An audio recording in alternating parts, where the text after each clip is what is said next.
টিঙ্কারবেল তার বন্ধুদের নিয়ে রাতেই কাজ শুরু করে। তখন তার একজন বন্ধু তার অন্য পরিবন্ধুদের নিয়ে হাজির হয়। তারা এটা শুনে খুব অবাক হয় যে টিঙ্কারবেলের মতো অন্য একজন আছে। তারা টিঙ্কারবেলের কাছে তার সম্পর্কে জানতে চায়। টিঙ্কারবেল তখন তাদের জানায় তার বোনের নাম ফেরিউইঙ্কেল।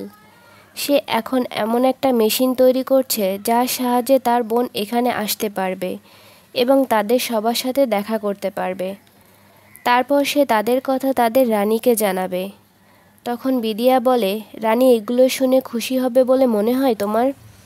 টিঙ্কারবেল জানায়, যখন রানী জানতে পারবে তারা দুইজন বোন, তখন সে অবশ্যই রাজার বানানো নিয়ম ভেঙে দিবে। তখন একজন তাকে বলে সে এবার একটা চমৎকার জিনিস খুঁজে পেয়েছে।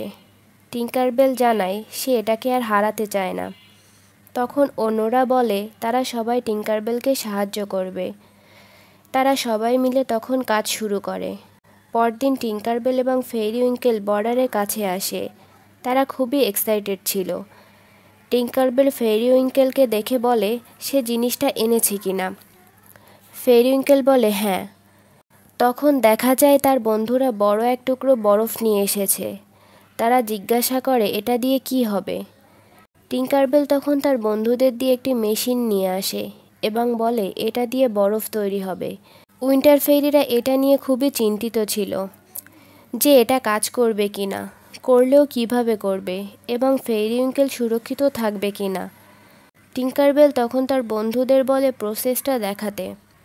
তারা দেখতে পায় মেশিনটি বরফখণ্ডের সাহায্যে কৃত্রিমভাবে স্নো তৈরি করছে, যা কিছুটা স্বাভাবিক স্নো এর মতো, অর্থাৎ এখানে ফেরিউইঙ্কেল নিরাপদ থাকবে।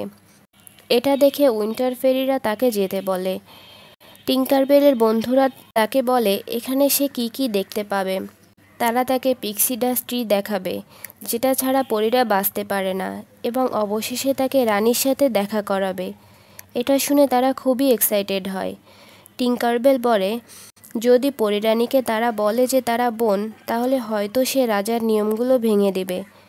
এটা শুনে সবাই খুব খুশি হয়। ফেরিউইঙ্কেল তখন সবাইকে বিদায় জানিয়ে টিঙ্কারবেলের সাথে সামারল্যান্ডে যাত্রা শুরু করে। তাদের এসব কাণ্ড উইন্টারল্যান্ডের রাজার পাখিটা দেখে ফেলে। সে উড়ে যায় রাজাকে জানাতে। টিঙ্কারবেল ফেরিউইঙ্কেলকে তার রাজ্যটা ঘুরিয়ে দেখায়। টিঙ্কারবেল তার বন্ধুদের সাথে ফেরিউইঙ্কেলের পরিচয় করিয়ে দেয়। তারা ফেরিউইঙ্কেলকে দেখে খুবই খুশি হয়। গার্ডেন পরি তাকে একটি ফুল উপহার দেয়। ফুলটা সবসময়ের জন্য ভালো রাখতে ফেরিউইঙ্কেল সেটাকে বরফ দিয়ে ঢেকে দেয়। তারা কথা বলছিল, তখনই ফেরিউইঙ্কেল নিচে পড়ে যায়। সে তার ডানা অনুভব করতে পারছিল না। তখন টিঙ্কারবেল বলে এখনই তাকে ফিরে যেতে হবে। ফেরিউইঙ্কেল বলে রানীর সাথে তো দেখা হলো না। টিঙ্কারবেল জানায় এখন আর সময় নেই। তারা তখন বরফ দিয়ে ফেরিউইঙ্কেলের ডানা বেঁধে দেয় এবং দুইজন মেরে ফেরিউইঙ্কেলকে ধরে দ্রুত বর্ডারের কাছে নিয়ে যায়। অন্যদিকে রাজার পাখিটা যেহেতু রাজাকে খবর দিয়েছিল, রাজা সেখানে চলে আসে। টিঙ্কারবেলরা ফেরিউইঙ্কেলকে উইন্টারল্যান্ডে দিয়ে আসে, কিন্তু তার ডানা একদম নিস্তেজ হয়ে পড়েছিল।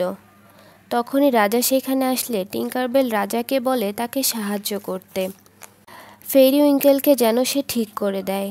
রাজা ফেরিউইঙ্কেলকে বলে যেহেতু সে এখন ঠান্ডায় ফিরে এসেছে, তাই তার ডানা ঠিক হয়ে যেতে পারে।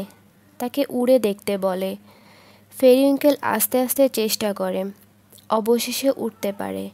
রাজা তখন বলে এই জন্যই বর্ডার ক্রস করা বারণ, আর একটু দেরি হলেই তোমার ডানা ভেঙে যেত।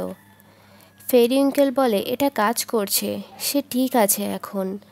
তাদের শুধু বরফের একটি বড় টুকরো দরকার, তাহলে তারা যেতে পারবে সামারল্যান্ডে। রাজা তাতে রাজি হয় না। সে তাদের আর দেখা করতে বারণ করে। টিঙ্কারবেল রাজাকে জানায় তারা দুইজন বোন। রাজা জানায় তারা দুইজন যার যার ল্যান্ডেই সেফ থাকবে। তারা মন খারাপ করতে থাকলে টিঙ্কারবেল রাজার উপর রেগে যায়। তখন সেখানে রানী চলে আসে। সে জানায় এই নিয়মটা রাজা তৈরি করেনি, এই নিয়মটা তার বানানো। এটা শুনে টিঙ্কারবেল চুপ হয়ে যায়। তারা খুবই মন খারাপ করতে থাকে। রাজা তখন ফেরিউইঙ্কেলকে চলে যেতে বলে। তারা সবাই তখন মন খারাপ করে যার যার চলে যায়। রাজা তখন তার পাখির পিঠে উঠে তাদের বরফ তৈরি করা মেশিনটিকে ফেলে দেয় নদীতে।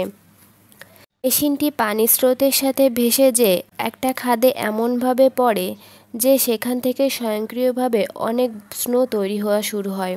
ভিডিওটি ভালো লাগলে লাইক, কমেন্ট, শেয়ার করুন এবং পরবর্তী পর্বের জন্য সাবস্ক্রাইব করে সাথে থাকুন।